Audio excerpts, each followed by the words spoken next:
बिस्मिल्लाहिर्रहमानिर्रहीम। अस्सलाम वालेकुम क्लास। हमने अपना चैप्टर नंबर जो है 3 स्टार्ट किया हुआ था, कोऑर्डिनेशन 2, जिसमें हम सेंसरी रिसेप्टर्स के बारे में पढ़ रहे थे। सेंसरी रिसेप्टर्स के नेम जो है वो हमने कल के लेक्चर में स्टडी कर लिए थे। आज हम उनको 1 बाय 1 डिटेल में स्टडी करेंगे। तो स्टूडेंट्स हम देखेंगे कि इनवर्टिब्रेट सेंसरी रिसेप्शंस में हमारे पास कौन कौन से सेंसरी रिसेप्टर्स हैं। जो हमारे पास सबसे पहला रिसेप्टर है वो है बैरो रिसेप्टर।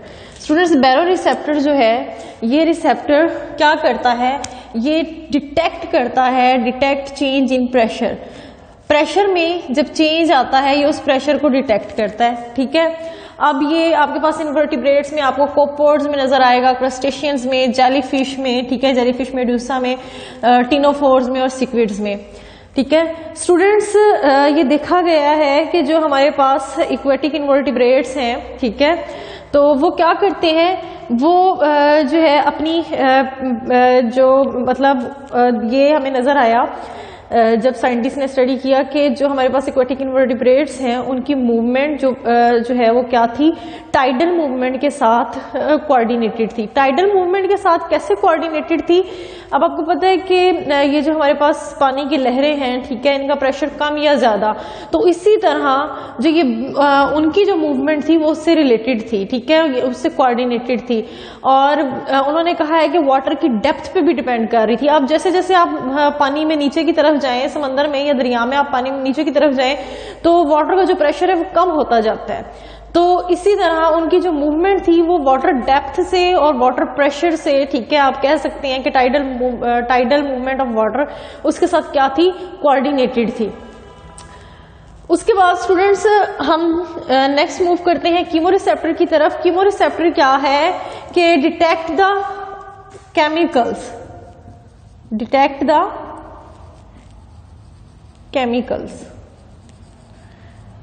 ठीक है स्टूडेंट्स, कीमोरिसेप्टर केमिकल्स को डिटेक्ट करते हैं। और ये एक इंपॉर्टेंट बात कि आपके पास oldest and most universal sense है, सबसे पुरानी और मोस्ट यूनिवर्सल, ठीक है, कि ऑलमोस्ट आपको सबके अंदर ये रिसेप्टर्स मिलते हैं, सब इनवर्टिब्रेट्स के अंदर आपको ये नजर आएंगे, और ये ओल्डेस्ट है। ठीक है स्टूडेंट्स, अगर हम कीमोरिसेप्टर की बात करें तो कीमोरिसेप्टर्स जो हैं ये क्या करते हैं, ये इनवर्टिब्रेट्स के लाइफस्टाइल के अकॉर्डिंग होते हैं। फॉर एग्जाम्पल, अब कुछ कीमोरिसेप्टर्स ऐसे होंगे जो उन्होंने क्या है कि अपने जो सेक्स के लिए, ठीक है, होंगे, जो उनका पार्टनर है उन्होंने उसको लोकेट करना है कि वो कहाँ पे है, उसके लिए केमिकल्स अलग होंगे और उन केमिकल्स के लिए कीमोरिसेप्टर्स अलग होंगे। उन्होंने फोरेजिंग करनी है, फूड तलाश करनी है, ठीक है, या फिर उनकी जो डेली एक्टिविटीज हैं लाइफ की, उसके अकॉर्डिंग उनकी बॉडी पे क्या होती हैं, कीमोरिसेप्टर्स होते हैं। ठीक है, अब हम 1 बाय 1 देखें अगर कीमोरिसेप्टर्स को स्टूडेंट्स, तो हमारे पास सबसे पहले हम प्रोटोजोआ को लेते हैं और हम कहते हैं कि इनके अंदर क्या होती है, प्रोटोजोआ में केमिकल सेंस होती है। ये हमें किस तरह पता चला कि इनमें केमिकल सेंस होती है? स्टूडेंट्स, जब स्टडी किया गया तो देखा कि जो प्रोटोजोआ हैं वो उनके अंदर अवॉइडेंस बिहेवियर नजर आया हमें। अवॉइडेंस बिहेवियर मतलब कि बच्चे ये अवॉइड कर रहे हैं, किस चीज से अवॉइड कर रहे हैं? एसिड, बेस, एरिड साल्ट, इन चीजों से जो प्रोटोजोन्स हैं वो अवॉइड कर रहे हैं, केमिकल से अवॉइड कर रहे हैं, ठीक है, इनसे दूर जा रहे हैं। इसका मतलब तो ये हुआ ना कि इनकी बॉडी में ऐसे रिसेप्टर्स मौजूद हैं जो क्या कर रहे हैं, केमिकल से दूर भाग रहे हैं। तो ये देखा गया कि इनके पास क्या थे, कीमोरिसेप्टर्स मौजूद थे, जिसकी वजह से वो केमिकल से क्या है, अवॉइड कर रहे हैं। उसके बाद स्टूडेंट्स, इनके क्या है कि इनके अंदर कुछ ऐसे केमिकल्स भी हैं, स्पेसिफिक केमिकल, जो कि अट्रैक्टेंट के तौर पे इस्तेमाल होते हैं। ठीक है, जैसे बताया गया है कि जो प्रीडेटरी सिलिएट्स हैं, ठीक है, वो अपने प्रे को अट्रैक्ट, मतलब अपने प्रे को अपनी तरफ ऐसे केमिकल रिलीज करते हैं कि अपने प्रे को अट्रैक्ट कर लेते हैं। ठीक है, तो स्टूडेंट्स ये हमने प्रोटोजोआ के बारे में पढ़ा। आगे हम इक्वेटिक इनवर्टिब्रेट्स को देखें तो इक्वेटिक इनवर्टिब्रेट्स में जो बचे कीमोरिसेप्टर्स हैं वो उनकी डिप्रेशन में होते हैं, ठीक है, पिट्स में या डिप्रेशन में, ठीक है, वो उनके होते हैं, डिप्रेशन हम कहते हैं गड़ा, ठीक है, पिट्स में या डिप्रेशन में मिलेंगे। और क्या है कि जब पानी के अंदर कोई स्पेसिफिक केमिकल सर्कुलेट करेगा तो जो इन्वर्टिब्रेट के बॉडी पे या पिट और डिप्रेशन में जो कीमो रिसेप्टर मौजूद हैं उसके ऊपर से जब वो पानी गुजरेगा और उस पानी के अंदर केमिकल होगा तो वो पिट और डिप्रेशन में मौजूद कीमो रिसेप्टर्स उस केमिकल को डिटेक्ट कर लेंगे, ठीक है, और फिर उसके अकॉर्डिंग जो है वो अपना बिहेवियर शो करेंगे। स्टूडेंट्स, नेक्स्ट हम मूव करते हैं आर्थ्रोपोड्स की तरफ। आर्थ्रोपोड्स को अगर हम देखें तो बच्चे आर्थ्रोपोड्स जो है ना, इनके पास भी कीमो रिसेप्टर्स मौजूद होते हैं और वो कीमो रिसेप्टर्स कहाँ पे होते हैं? इनके एंटीना में, ठीक है, उसके अलावा इनके माउथ पार्ट्स और लेग्स, ठीक है। ये आपने याद रखना है कि आर्थ्रोपोड्स में कीमो रिसेप्टर्स कहाँ कहाँ पे होते हैं? उनके माउथ पार्ट्स में, उनके एंटीना में, उनके लेग्स में, ठीक है। अब बच्चे वो कहते हैं कि ये जो कीमो रिसेप्टर है आर्थ्रोपोड के अंदर, ये किस फॉर्म में प्रेजेंट होते हैं? ये प्रेजेंट होते हैं in the form of hollow hair, hollow hair की फॉर्म में प्रेजेंट होते हैं, ठीक है। और उस हॉलो हेयर को बच्चे हम क्या कहते हैं? सेंसिला कहते हैं। उस हॉलो हेयर को हम सेंसिला कहते हैं और उस हॉलो हेयर के अंदर या सेंसिला के अंदर कीमो सेंसरी न्यूरॉन्स मौजूद होती हैं। अब बच्चे हम देखेंगे कि किस तरह का स्ट्रक्चर होता है सेंसिला का। तो अगर आप यहाँ पे ये देखें, यहाँ पे आपको ये एक सेंसिला नजर आ रहा है, ठीक है, सेंसिला नजर आ रहा है। ये यहाँ पे मैंने लिखा है wall of hair, this one is wall of hair, ठीक है, और ये इसे हम सेंसिला कह रही हैं। इसके अंदर ये ग्रीन कलर की आपको क्या नजर आ रही है? Chemo sensory neuron. Chemo sensory क्यों कह रहे हैं हम इसे? क्योंकि ये केमिकल को डिटेक्ट करेगी। कीमो सेंसरी न्यूरॉन आपको नजर आ रही है। अब बच्चे ये देखें, ये क्या है?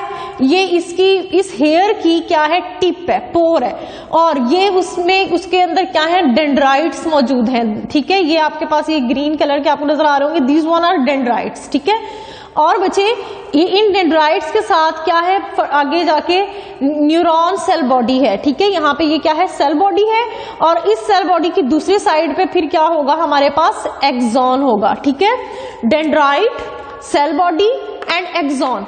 अब बच्चे बाहर वाटर के अंदर अगर कोई केमिकल मौजूद है या आर्थ्रोपोड अगर एक्वेटिक नहीं है, अगर लैंड पे है, तो भी अगर उसको अपने एनवायरनमेंट से कोई केमिकल मिलता है तो बच्चे वो केमिकल जो है इस यहाँ पे आएगा, ठीक है। जब वो यहाँ पे आके वो केमिकल अटैच होगा तो यहाँ पे क्या होगा? नर्व इंपल्स जनरेट होगी डेंड्राइट से होती हुई, ठीक है। वो यहाँ पे सेल बॉडी और सेल बॉडी से along the length of axon वो जाएगी और उस केमिकल को डिटेक्ट कर लिया जाएगा और फिर उस केमिकल के अकॉर्डिंग जो है आर्थ्रोपोड अपना बिहेवियर शो करेगा, ठीक है। तो हम कह सकते हैं कि आर्थ्रोपोड्स के अंदर क्या होते हैं? कीमो रिसेप्टर मौजूद होते हैं। कहाँ कहाँ पे होते हैं? उनके एंटीना में, उनके माउथ पार्ट्स में और उनके लेग्स में। और ये माउथ पार्ट, एंटीना और लेग्स में किस फॉर्म में होते हैं? In the form of hollow hairs. और उस हॉलो हेयर को हम नाम देते हैं सेंसिला का। सेंसिला के अंदर मौजूद होते हैं chemo sensory neuron. Chemo sensory neuron उस केमिकल को डिटेक्ट करते हैं और उसके अकॉर्डिंग जो है आर्थ्रोपोड्स अपना बिहेवियर शो करते हैं, ठीक है। अब बच्चे यहाँ पे एक एग्जांपल दी गई है आपकी बुक में कि आपके पास सिल्क वॉर्म है, ठीक है।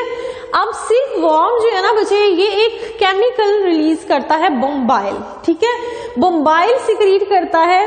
अब बच्चे इस केमिकल को जब रिलीज किया जाता है ना, ये क्या है? आप यूं कह लें कि ये जो केमिकल है बोम्बाइल, ये सिल्क वॉर्म क्या करती है? अपने ऑपोजिट सेक्स को अट्रैक्ट करने के लिए अपनी तरफ फॉर द सेक्स, ठीक है, ये क्या करती है? इस केमिकल को रिलीज करती है। अब बच्चे जो उसका मेल है, जो मेल सिल्क वॉर्म है, आपकी बुक में ये बताया गया है कि वो 1 ट्रिलियन अगर केमिकल मॉलिक्यूल्स हो और उन 1 ट्रिलियन में अगर एक बोम्बाइल मॉलिक्यूल हो तो वो उस एक बोम्बाइल मॉलिक्यूल को भी क्या कर लेता है? मतलब कि उसको डिटेक्ट कर लेता है और उसे पता चल जाता है कि उस सेवरल माइल्स, यानी कि बहुत दूर भी अगर उसकी क्या है फीमेल मौजूद है जिसने उस केमिकल को रिलीज किया है, तो उसको वो लोकेट कर लेता है। उसको पता चल जाता है कि फलां जगह पे, फलां साइड से, फलां ओरिएंटेशन से क्या हो रहा है कि ये केमिकल आ रहा है, तो मैंने उधर जाना है। वहां पे क्या है मेरी फीमेल मौजूद है, ठीक है, and she is attracting me for the sex, ठीक है, तो वो वहां पे पहुंच जाता है। वो कहते हैं कि ये जो हमारे पास फीमेल सिल्कवॉर्म है उनको मतलब कि इन द नाइट, ठीक है, जो मेल सिल्कवॉर्म है वो सेवरल माइल से भी क्या कर लेता है, उनको लोकेट कर लेता है और वहां पे पहुंच जाता है। फिर ये बच्चे बात इंपॉर्टेंट है कि कीमोसेंसरी रिसेप्टर्स जो हैं, ठीक है, वो आपके पास जो हमारे इन्वर्टिब्रेट्स हैं उनके अंदर उनके लाइफस्टाइल के अकॉर्डिंग होंगे कि उन्होंने क्या करनी है, उन्होंने मेटिंग करनी है या फिर उन्होंने फूड लोकेट करनी है, फूड ढूंढनी है, हैबिटेट के लिए है, या फिर उनको कोई अपने प्रीडेटर से खतरा है। मतलब कि क्या है कि वो उनके लाइफस्टाइल के अकॉर्डिंग होंगे कीमोसेंसरी रिसेप्टर्स। तो स्टूडेंट्स आज हमने दो तरह के रिसेप्टर्स पढ़े, बैरो रिसेप्टर और कीमो रिसेप्टर।